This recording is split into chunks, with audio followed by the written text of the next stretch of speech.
ingin mendapatkan, berilah terlebih dahulu. Kalau kita memberi senyum, maka kita akan dapat senyuman. Maka kita akan berbagi cerita, kita akan dapat cerita. Nah, jadi kalau yang ditanyakan bagaimana korelasi hubungan pembelajaran bahasa dan sastra Indonesia dengan dunia usaha dan dunia industri.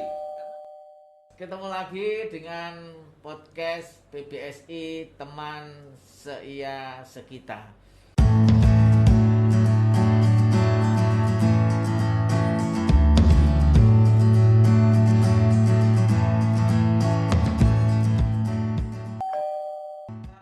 Jumpa kembali dengan podcast PBSI UMK Teman Seia Sekita.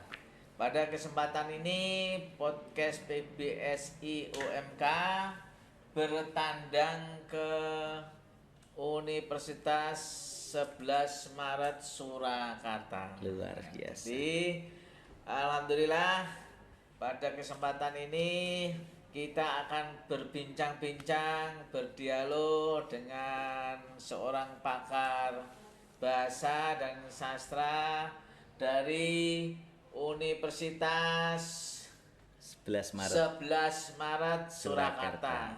Siapa beliau? Ini saya bacakan sedikit biodatanya. Ini kebetulan saya diberi hadiah dari beliau. Ini buku saku dengan tajuk Menjadi Manusia Inspiratif. Manusia inspiratif itu bagaimana? Mungkin nanti bisa kita singgung ya Bos ya. Ini santai saja nih Bos ya. Saya bacakan nama beliau. Nama lengkapnya adalah Bapak Dr. Muhammad Rohmadi M. Hum. Beliau ini dilahirkan di Bumi, di Seragen, tepat 13 Oktober 1967 ya. Dan beliau sekarang berdomisili di Jalan Samudra Pase nomor 47 Kleco ya Pak ya? Ya. Kleco RT 02 RW 01 Kadipiro. Kadipiro pertanyaan ini berarti ya. Kadipiro itu pertanyaan ya. Kadine piro? Ya, Kadipiro Surakarta ya, dengan telepon di rumah 0271 733 523. Berkaitan dengan jenjang pendidikan, beliau ini S1-nya ditempuh di UNS Pak ya? Ya, di alma maternya sekarang beliau tempat mengabdi. Kemudian S2-nya di UGM dan S3-nya doktornya juga diraih dari universitas yang sama, yaitu Universitas Gadjah Mada Yogyakarta atau UGM. Ini monggo Pak Rahmadi untuk menyapa pemirsa podcast PBS dulu. Monggo. Luar biasa. Salam hebat dan luar biasa untuk Kang Udin ini. Ini Gus Udin ini dari Kudus bersama timnya. Ini alhamdulillah berkunjung bersilaturahmi ke PBSI FKIP UNS. Alhamdulillah. Ini kami ucapkan banyak terima kasih Gus Udin. Semoga ini menjadi bagian silaturahmi yang luar biasa karena Kudus itu gudangnya bahasa dan sastra dan betul. Gudangnya rokok juga. Iya, maka disebut Kudus Kota Kretek. Kota Kretek ya, luar biasa. Jadi teman-temanku yang hebat dan luar biasa, ini PBSI ya. PBSI TV ini menjadi salah satu bagian media teman-teman prodi yang keren dan luar biasa. Ini saya sangat salut dan ini tentu akan menjadi bagian penting yang sering saya sebut gerakan literasi ratulisa, rajin nulis dan membaca. Itu salah satunya terintegrasi dalam implementasi yang nanti bisa dari prodi-prodi pendidikan bahasa dan sastra Indonesia itu bisa melahirkan generasi-generasi muda untuk terus bergerak menulis dan membaca sehingga nanti bisa mengimplementasikan menjadi wirausaha literasi di Indonesia. Ya, tepat sesuai dengan bahasan pada pertemuan hari ini. Beliau ini akan banyak menguraikan tentang berwirausaha literasi. Jadi selama ini orang-orang bahasa dan sastra itu apa bisa tuh berwirausaha sesuai dengan disiplin ilmunya. Nah, ini nanti beliau pakarnya ini akan menguraikan lika-likunya ya, berkaitan dengan apa yang ada di lapangan dan beliau ini sudah mempraktekkan. Jadi ternyata berbicara bahasa dan sastra Indonesia sangat luas sekali untuk dikembangkan di lapangan berkaitan dengan life skill di bidang usaha. Ini beliau akan menguraikan bagaimana berkaitan dengan tajuk yang akan kita bahas pada kesempatan hari ini, yaitu wirausaha literasi. Ini bagaimana ini Pak? Panggilannya yang familiar apa Pak? Nah, Pak Rohmadi Ratulisa. Pak Rohmadi Ratulisa. Ratulisa. Rajin menulis dan membaca. Ratulisa rajin menulis dan membaca. Ya. Membacanya dulu atau menulisnya dulu? Bisa dua-duanya. Bisa membaca dulu, bisa menulis dulu, terintegrasi di dalamnya. Nah, yang penting mau membaca, mau menulis. Ya, ini sesuai dengan moto beliau ini.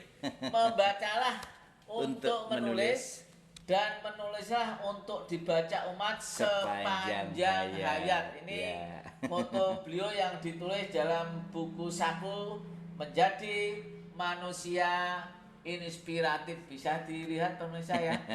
Nanti berkaitan ini lihat langsung beliau. Wah, monggo Pak Rohmadi, tolong dijelaskan pada pemirsa. Luar biasa Gus Udin ini memang senior yang senantiasa membuka cakrawala dunia dengan senyum salam sapa sopan santun. Jadi teman-temanku yang hebat dan luar biasa, pemirsa PPSI TV. Ini teman-teman pemirsa PPSI TV UMK. UMK itu Universitas Muria Kudus. Keren. Satu paket. Nggak bisa dipisahkan. Satu paket ya. Dan itu menjadi pembeda kita. Ini yang pertama saya ucapkan apresiasi yang sangat positif, apresiasi yang sangat luar biasa untuk teman-teman PPSI UMK Kudus. Ini yang sudah mulai membangun di era digital ini dengan PPSI TV-nya. Itu yang pertama. Yang kedua, Pak Udin, jadi memang PPSI itu menjadi salah satu bagian penting untuk bisa menguasai bahasa sebagai alat komunikasi. Akan tetapi bukan berarti kita orang bahasa hanya bisa berkomunikasi. Nah, dari komunikasi itu harus kita bangun soft skill lain. Kalau hard skill itu sudah diberikan Tuhan kita sejak lahir. Tapi soft skill ini yang harus dibangun, harus dilatih, dan akhirnya dikembangkan. Nah, kalau saya sambungkan dengan tadi apa yang disampaikan Pak Udin, orang-orang bahasa apa bisa berwirausaha? Nah, ini menarik gimana untuk generasi muda Indonesia dan juga untuk keluarga besar PPSI di seluruh Indonesia. Yang pertama, kalau kita belajar bahasa dan sastra, berarti kita belajar hidup dan kehidupan. Mengapa demikian? Kalau kita menguasai bahasa, kita akan menguasai dunia. Itu yang pertama. Yang kedua, kalau kita menguasai sastra, kita memahami sastra, kita akan semakin bijak dalam bertindak dan berbicara. Jadi kalau itu kita kuatkan bersama-sama, teman-temanku, pemirsa PPSI TV UMK Kudus ini, kalau apa yang kita pikirkan itu akan menjadi keluar kata-kata. Yang kita katakan itu akan menjadi tindakan. Dan yang jadi kita lakukan tindakan terus-menerus itu menjadi pembiasaan dan akhirnya menjadi karakter. Dan karakter itu dimulai dari keteladanan. Nah, jadi kalau itu kita kuatkan bersama-sama, teman-temanku, pemirsa PPSI TV UMK Kudus ini, kalau apa yang kita pikirkan itu akan menjadi keluar kata-kata. Yang kita katakan itu akan menjadi tindakan. Dan yang jadi kita lakukan tindakan terus-menerus itu menjadi pembiasaan dan akhirnya menjadi karakter. Dan karakter itu dimulai dari keteladanan. Nah, kan gitu. Nah, kalau kita bicara bagaimana PPSI bisa melahirkan SDM-SDM pengusaha dan wirausahawan literasi yang keren dan luar biasa, itu memang karena apa?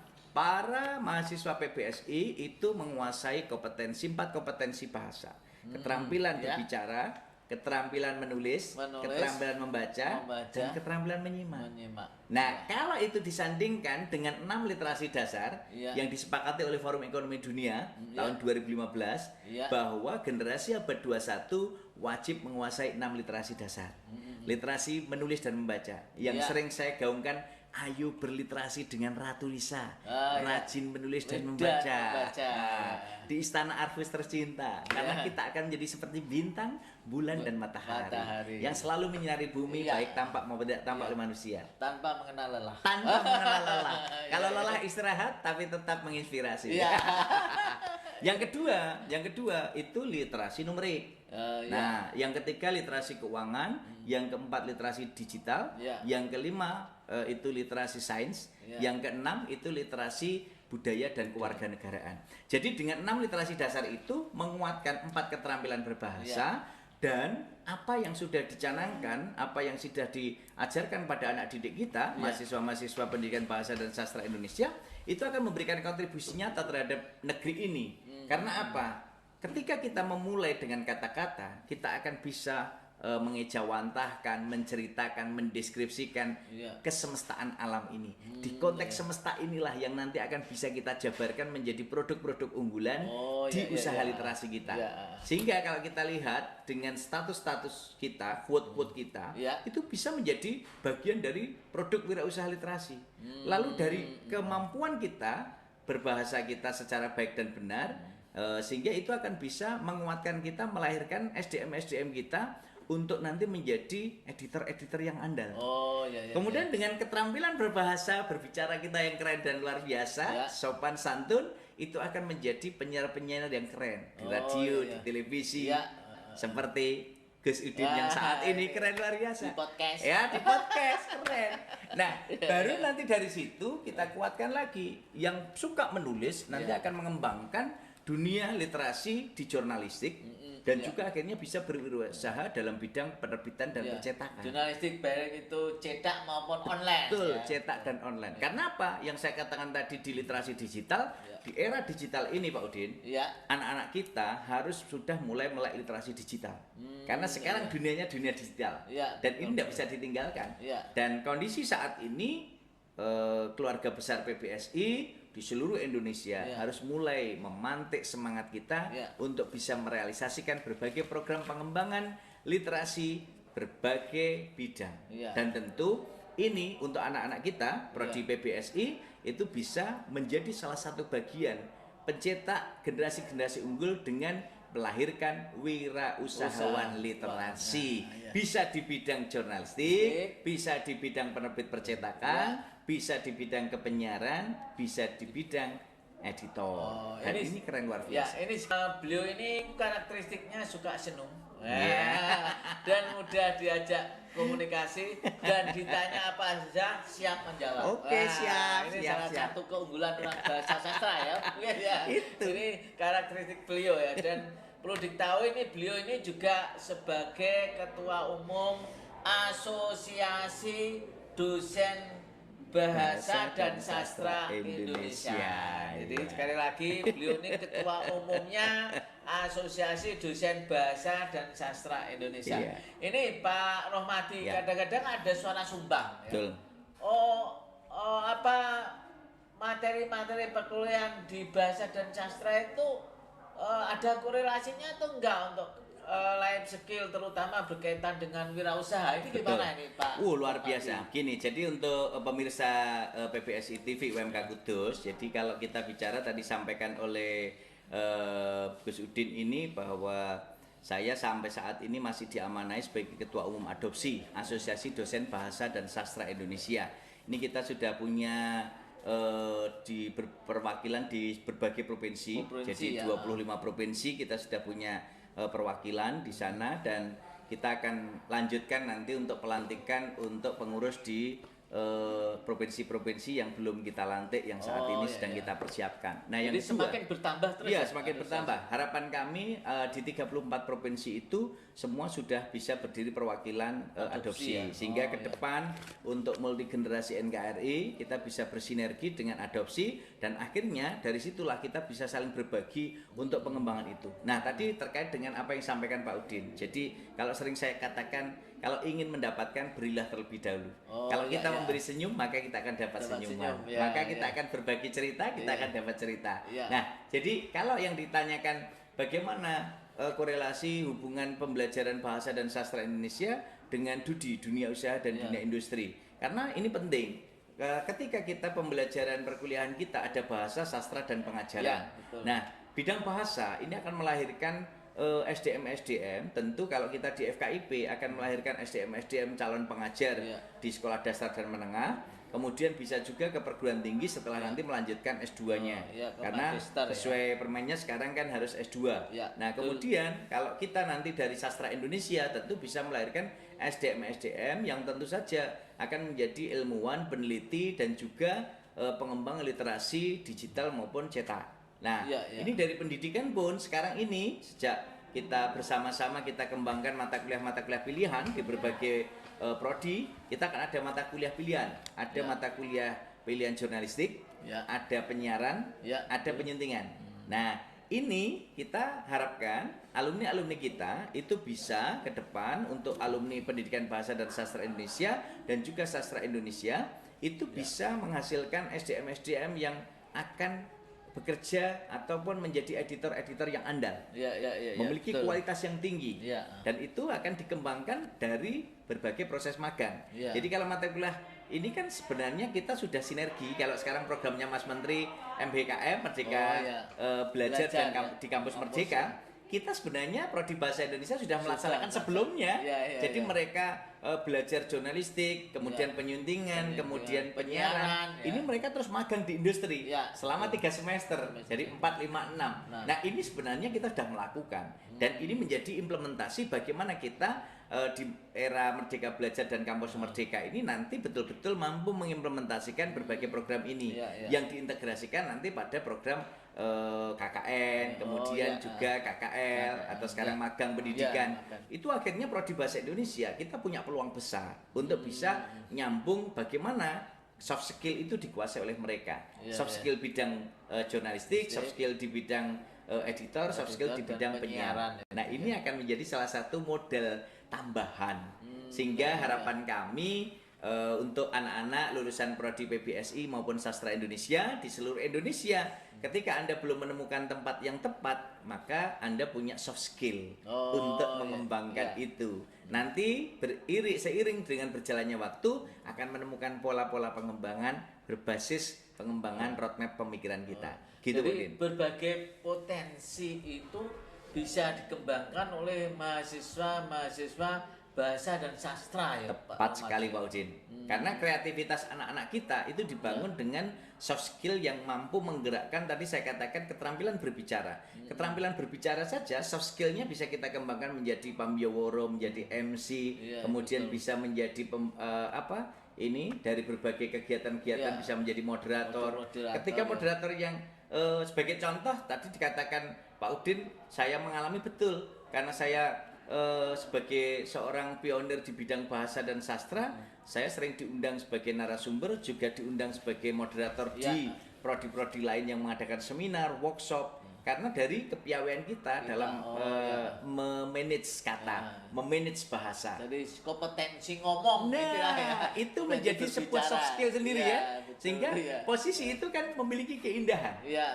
Bagaimana kita bisa memanage memanage kata, frasa, klausa, dan wacana itu betul-betul memiliki keindahan, memiliki kekuatan, memiliki daya tarik, memiliki sinergisitas, dan akhirnya ini menjadi penyambung informasi kepada publik, gitu Pak Din. Iya betul lah. Ini Pak Rohmadi, ini kalau bicara dengan Pak Rohmadi ini lupa waktu ini.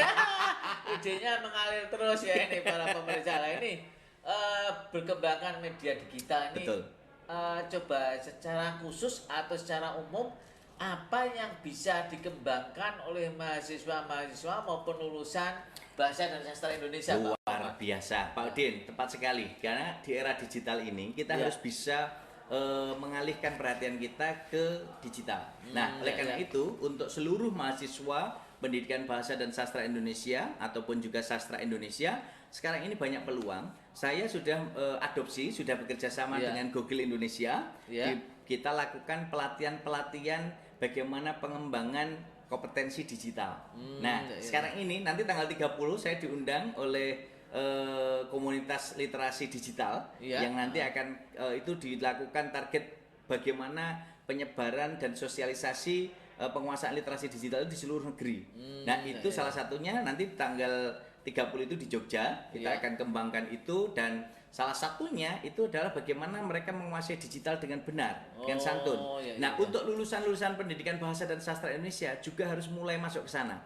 Nanti silahkan di kami, di Prodi Bahasa Indonesia, kami ada pengembangan wirausaha literasi yang kita targetkan menjadi IKU, indikator kinerja utama Prodi. Itu salah satunya di bidang tadi yang saya kembangkan bersama Prodi, itu kita kembangkan bidang jurnalistik, kemudian penyiar dan penyuntingan. Jadi itu Pak, menjadi sasaran utama. Jadi sasaran utama. Dan itu kebetulan dosen kami, Mas Kafid Ulia, itu mengembangkan disertasinya PTK berbasis usaha literasi. Jadi berbasis wirausaha literasi ini yang nanti akan kita kembangkan, kita sinergikan, kita support. Dan ini yang kami bimbing, kebetulan saya bimbing kemarin yang bagian kanal literasi. Nah, kanal literasi ini mengembangkan proyek-proyek digital yang kita kemas dalam bentuk seperti podcast, kemudian di YouTube. Nanti kalau Pak Udin cek di YouTube sana, channel YouTube saya Muhammad Rohmadi Ratulisa, itu bagian wujud bahwa kita anak-anak bahasa dan sastra Indonesia itu bisa memanfaatkan media digital untuk menjadi wirausaha literasi. Kalau itu dikembangkan dengan topik-topik dan konten-konten yang menarik, yang bidang bahasa, bidang sastra, kemudian bisa kita kembangkan cerpen-cerpen, kemudian novel yang menarik, akhirnya puisi, drama. Kita lihat aja FTV itu. FTV itu sebenarnya kan kalau kita mau kita kembangkan dengan tipikal-tipikal kita anak-anak teater sastra, bahasa dan sastra Indonesia, kita bisa melahirkan itu. Itu menarik. Ketika nanti subscribe-nya sudah banyak, kita tinggal menunggu monetasinya dari YouTube kan keren. Kalau menunggu rewardnya itu yang pertama. Yang kedua, kita bisa bekerja sama dengan untuk Tokopedia, kita bisa buka lapak Tokopedianya, kita bisa kembangkan berbasis online, kita bisa reseller, bisa apa saja, tapi dengan topik-topik yang kita kuasai, bahasa dan sastra ini akan menarik untuk bisa kita kembangkan, dan itu akan menunjang kompetensi hard skill dan soft skill untuk lulusan Prodi Pendidikan Bahasa dan Sastra Indonesia. Ini Pak Rohmadi kembali ke IKU tadi ya. IKU indikator kinerja utama berkaitan dengan 3 tadi ya. Betul. Penyiaran, penyuntingan dan jurnalistik atau PPJ. Ini berarti nanti kaitannya gimana dengan sinkronisasi atau sinergi, apa semua mata kuliah muatannya ke arah sana atau gimana ini Pak? Gini, jadi kalau kita lihat nanti semua mata kuliah itu kan akhirnya memiliki CPL masing-masing, dan CPL itu kemudian juga CPMK-nya kan kita sandingkan ke sana. Bagaimana CPMK itu yang nantinya bisa dihasilkan oleh anak-anak itu bisa memiliki kompetensi untuk dikembangkan. Kalau memang nanti itu bisa menjadi contoh pengembangan konten linguistik misalnya. Konten linguistik ini kalau nanti kemasannya pengembangan soft skill-nya bisa dikembangkan ke IKU-nya adalah misalnya penyuntingan. Sehingga mereka akan menguasai kompetensi bahasa. Bagaimana menyunting yang benar, bahasa yang benar, diksi yang tepat, itu akan berdampak. Kemudian ketika penyiaran tentu mereka akan bisa disinergikan bagaimana keterampilan berbicara. Lalu yang mata kuliah jurnalistik kita kembangkan bagaimana mereka pengembangan pada media-media dan produk-produk jurnalistik.